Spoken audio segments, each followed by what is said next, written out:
Cooper Flagg is generational.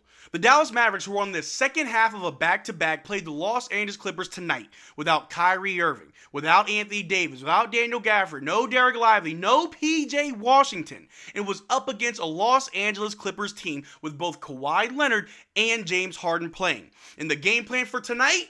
Trust Cooper Flagg, the 18-year-old rookie who was in his 19th NBA game for his career, was trusted to lead the offense. The same Dallas Mavericks team who has the worst offense in the NBA, he was trusted to lead it, to initiate it, to be the de facto number one player. And what happened tonight was pure history. Cooper Flagg breaking records, setting records, as well as, most importantly, getting a much-needed dub.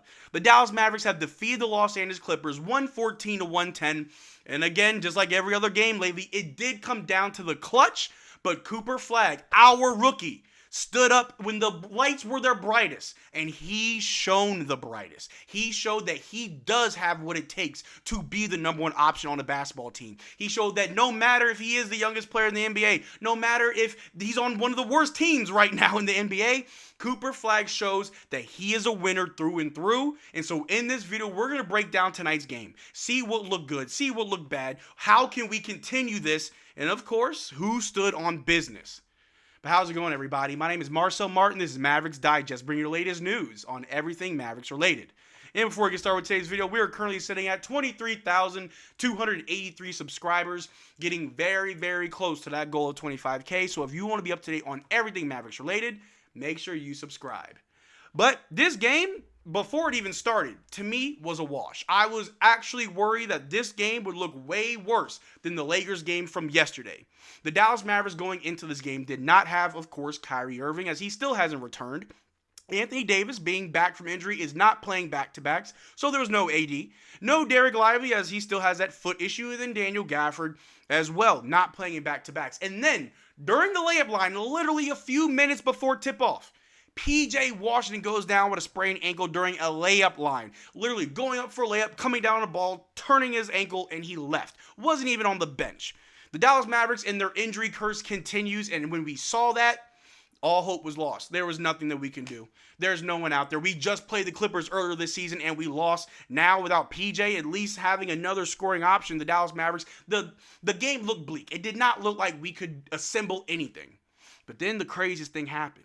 Cooper Flagg scored 12 points in the first quarter. He was taking matters into his own hands. Now, yes, we got outscored in the first quarter. Yes, we also got outscored in the second quarter. But the Dallas Mavericks were fighting. On our live stream, I mentioned how this team is something like a rubber band. Sometime the game gets away from us, it's going too far, then we snap right back. And then it goes away a little bit too much, then it snaps right back. And the same happened tonight. There were stretches where the offense was amazing. Shots were falling. We were playing good defense. We were getting to the line and making free throws.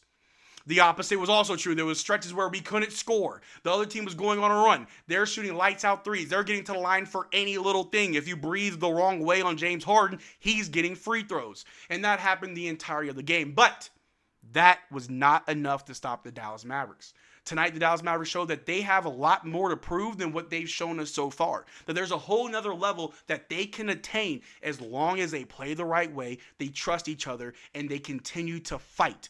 And that all of what we saw tonight was on the back of an 18-year-old rookie in his 19th NBA game. He only missed one game this season.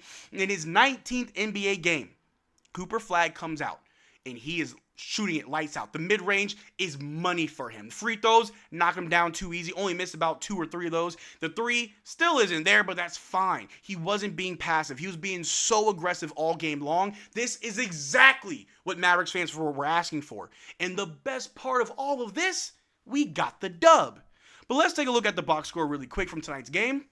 Dwight Powell was our starting center. Shout out to Dwight Powell. Actually looked pretty good. Had 9 points, 5 rebounds, 3 assists, and 6 steals. When we talk about the defense of Dwight Powell, who had to guard Ivica Zubac the entire night. 6 steals? Really? Absolutely crazy from Dwight. Shout out to him. Defensive Player of the Year. Give it to him right now. Najee Marshall, again, just always there when you need him. 18 points, 8 rebounds, 3 assists, 3 steals as well. Again, the defense from the entire team was amazing. Shout out to Najee Marshall. He was definitely needed as another ball handler, as a defender, that floater. It's money, getting to the line. I mean, he was 4-4. Didn't miss a single free throw. Love it. Then Cooper Flagg. The young rookie, 18 years old, who was entrusted by this team to lead this team to a win. We've got NBA champions. We have future Hall of Famers. We got guys who have seen finals games. But we trusted Cooper Flagg to lead us to a win. And it paid off. Cooper Flagg, because you got to say the whole stat line out of respect. You got to say the whole stat line.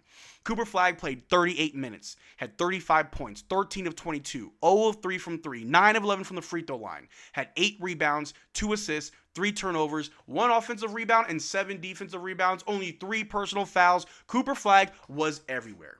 He was hitting his shots. He was attacking the basket. He was getting to the line. He posterized Zubac. Cooper Flagg, all season long, it seems like he's been trying to dunk on anybody. But tonight, we finally got what we've been waiting for. Not only did we want a dub, not only did we want Cooper Flagg taking the most shots and making the most shots, he also posterized Zubac. Absolutely insane. And I know the Clippers are a bad team. They're playing horrible. But let's be honest. They have a former MVP and a former Finals MVP. No excuses. Cooper Flagg's a rookie. And he took both of them to school today. And it was amazing to see. Cooper Flagg was definitely that guy. And to round off the box score, Max Christie had 3 points. 1 of 9 from the floor. 1 of 8 from 3. It was a bad game from Max. But I'll give him a pass. We don't really see a lot of bad games from him. I'm glad we got the win. Ryan Nembhard, again, another starting game for him. He had 8 points. He was, 3 of 8 from the floor, 2 of 5 from 3, had 1 rebound, 3 assists, and 2 turnovers. Although he only had 3 assists, a lot of the plays he was setting up was a pass that led to a pass that led to a score. So a lot of the orchestrating from Ryan Nembhard was definitely needed. And off the bench, Caleb Martin missed every single shot, but he had 7 rebounds, 2 assists, 3 steals. The defense was there. The defense was there. Shout out to you, Caleb Martin. That's why you got minutes. It's not because of your shooting ability, but it's because of your defense. Musa Cisse had 4 points, 2 rebounds. Klay Thompson, 23 points. 6 of 10 from 3. And those threes were necessary. When we have a game where Max Christie is not shooting anything, where he cannot hit any of his shots, a player like Klay Thompson, coming out of nowhere from the bench, 22 points, 6 of 10 from 3, absolutely amazing. The defense was fine too. What I found crazy is that the Clippers only had 5 points from their bench. One of those players being Nicholas Batum played the entire game, the most minutes off the bench, 0 points. And they put Batum on Klay. Klay took full advantage. 22 points. 6 of 10 from 3. Absolutely amazing. 6 of 10 from 3. It was just amazing from Klay. We needed that, especially, like I said, when Max's shot's not falling. Shout out to Klay Thompson. He also was 1 of 2 from the free throw line. Had 3 rebounds and 1 assist. Brandon Williams was great off the bench as well. Was definitely a scoring punch that we needed. Had 14 points. 5 of 14 from the floor. 0 of 5 from 3. That 3 ball needs to start falling for B. Will. And he will definitely be a much better scoring threat. But still had a good game, had 1 rebound and 7 assists. Much needed. Only 1 turnover with 3 steals and a block somehow. Jaden Hardy only had 3 minutes, and I'm not going to lie to you, there was one point in the game where we were in a scoring drought where I did not want to see Caleb Martin out there. I'd much rather see Jaden Hardy at least, but hey, we got the dub. But of course, only one player can stand on business, and I think it's very obvious who that player is, and his name is Cooper Flagg, the rookie, with 35 points, 8 rebounds, 2 assists. Cooper Flagg was everywhere. He was doing it all. And he was the leader, the de facto number 1. He was not being a passive. He was not trying to get guys involved. He took over from the opening tip, and that's why we won this game. But a few more things I want to show you guys. We have a lot more we got to go over. Cooper Flagg becomes the youngest player in NBA history to record a 35-point game. Fun fact, he ties Luka Doncic for the most points as a Maverick, as a rookie, but he did it as a year younger. And I had to just tweet this saying, who said he ain't generational? Where are you at now? Come on now. Cooper Flagg, if anything, has been held back all season long. Playing behind Anthony Davis, playing alongside PJ, other more seasoned and more veteran players, that he really hasn't had the opportunity like he had tonight to just go all out. But when he had that opportunity, it was amazing. We were given a treat tonight. We were spoiled by this. And now we're going to want more of it. I'm glad with what we got today. If we get this every night, that's great. But Cooper Flagg showed everybody exactly what he has, and it was amazing. A dub and a 35-point game. Cooper Flagg has tied Luka Doncic for most points in a game as a rookie, as a Maverick as well, while being 1 year younger. Just had to throw that out there as well. Cooper Flagg is doing good things. Had to throw something else out there that tonight is what our team would look like if we made Cooper Flagg the focal point, and we're not losing. I understand the Clippers are 5-16. They're a bad game. I'm sorry, 5-14. They're a bad team. Don't care. I like what I saw from Cooper Flagg. The offense actually looked good. The defense was doing its job. We didn't sacrifice anything by making Cooper Flagg the go-to guy. If anything, we benefited from it. The fact that he had 12 or 14 points in the first quarter, but he had enough gas in the tank to keep going, oh yeah. Oh yeah, the best is yet to come from Cooper Flagg. This is honestly his best game all season, but the best is yet to come. This kid is the truth. But a few more things we got to take a look at. Dallas's Cooper Flagg, 18 years and 343 days old. His birthday is around the corner. Tonight became the second youngest player in NBA history to score at least 30 points in a game, behind only LeBron James, who was 18 years and 334 days, and one night after Flagg became the youngest player to post 10 or more assists in a game. I'm telling you right now, Cooper Flagg is that guy. If you don't got any stock in Cooper Flagg, you better go out and buy it, because he is the real deal. But the last thing we want to look at is what I had to say. Cooper Flagg, at 18 years old, was trusted to lead an offense against a former MVP and a finals MVP. The result, 35 points, and he baptized Zubac. Our future is in good hands.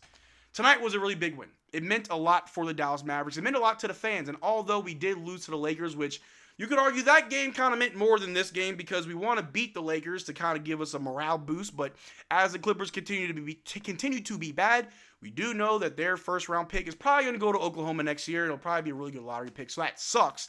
But that doesn't matter right now. Right now, the wins matter. Playing well matters. Gelling, getting used to playing with each other, getting used to winning, as well as improving this offense. That's what matters, and we saw it tonight.